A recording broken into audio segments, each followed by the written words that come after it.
They laughed at him, mocked him, shoved him around like he was nothing. But what they didn't realize was who they were dealing with. The bus ride to Lincoln Heights, Missouri, stretched on endlessly, the silence thick and heavy. Dorian leaned against the window, watching as the view outside transformed. Bustling city streets slowly giving way to rows of nearly identical suburban houses, each one a copy of the last. This wasn't his first time being the new kid. He'd done this before, more times than he cared to count. But this time felt different. His mother had landed a better job, and his uncle had told him to look at this move as a fresh start, a new beginning. But fresh starts weren't real. Not for people like him, not in places like this. He knew that the moment he stepped onto the campus of Ridgemont High. He could feel it in the way conversations hushed as he walked past, in the sideways glances, the ones that lingered just a little too long before quickly looking away, as if pretending they hadn't been staring at all. The teachers, though polite, carried a stiffness in their smiles, their voices careful, too careful. It was all so familiar. Dorian didn't react. He never did. The first few classes went by without trouble. He took his seat, answered when necessary, and kept his focus on the work. But by the time lunch rolled around, he could feel it, the weight of eyes on him. It was an itch beneath his skin, one he couldn't ignore. With his tray in hand, he scanned the cafeteria, searching for a place to sit. Most tables were already occupied, filled with groups deep in conversations he wasn't a part of. A few students whispered, trading looks, and then he spotted an empty seat. A lone guy, too engrossed in his phone to care, sat beside it.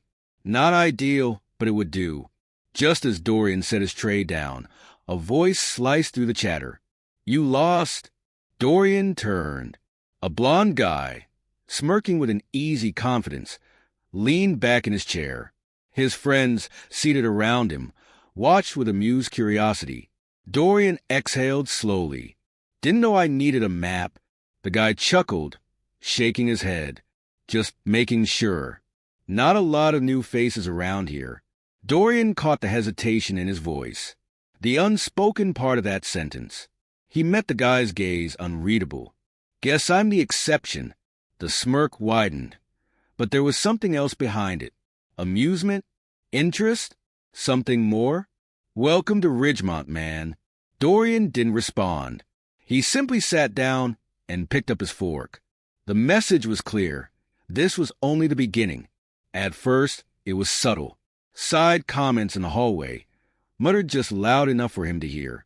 "Didn't know they let guys like him in here. Wonder how long he'll last." It wasn't new. He'd heard it all before. And like always, he ignored it. He wasn't here to entertain their ignorance. But Bryce Tanner?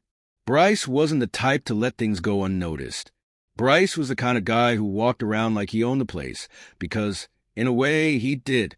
His dad controlled half the car dealerships in town, and his group of followers treated him like royalty. Quarterback, student body golden boy, the untouchable type. And for some reason, Bryce had decided that Dorian's presence at Ridgemont was a problem. The first test came at Dorian's locker. A sharp shoulder check sent him stumbling forward, his shoulder slamming into cold metal. The sound echoed down the hallway. "Oops," Bryce said, feigning innocence. "Didn't see you there." Dorian didn't react. He grabbed his notebook, shut his locker, and moved with deliberate control. If he gave them nothing, they'd get bored. Bryce chuckled. "You're quiet, huh? That's cool. Real cool." Dorian turned, meeting his eyes, not angry, not scared, just looking. For a brief second, Bryce's smirk faltered. Then one of his friends, Nick, Kyle, they all blurred together, muttered something under his breath, and Bryce's grin returned. "Catch you later, new guy." Dorian watched them walk away. He knew this wasn't over. The second time, it was in the cafeteria. Dorian was heading toward the trash cans when a foot shot out in front of him. It wasn't subtle. It wasn't meant to be. His body jerked forward, but he caught himself before he fell. Laughter erupted. Bryce held up his hands. Relax, man. It was a joke. Dorian said nothing, didn't even look at him, just stepped over his foot and kept walking. More laughter. Someone muttered, "Too easy." His jaw clenched. His uncle's voice echoed in his head. A lion doesn't flinch when the hyenas bark. Dorian exhaled. Let it go. But they weren't done. They wanted more. And the third time, Bryce made sure it wasn't just a joke. After school, the parking lot was half empty, most students already gone. Dorian wasn't in a rush. His mom wouldn't be home for hours. As he stepped outside, he heard them before he saw them. "Hey, new guy." Something hit his back. Hard. His body lurched forward. He caught himself just before hitting the pavement. Laughter. Slowly he turned. Bryce stood there, drink cup in hand, the last few drops dripping from his fingers. "Damn. My bad," Bryce said, not even pretending to sound apologetic. "Didn't see you there." Dorian glanced down. His hoodie was soaked, ice cubes scattered at his feet. Silence stretched.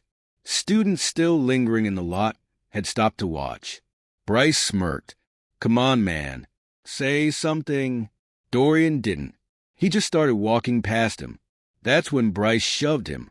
Hard. It wasn't playful. It wasn't a joke.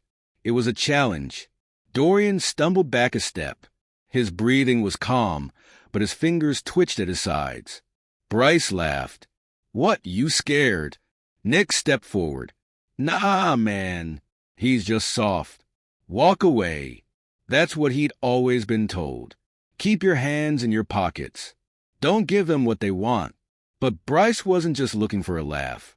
He wanted a reaction. He wanted proof. Dorian took a breath. Then he set down his backpack.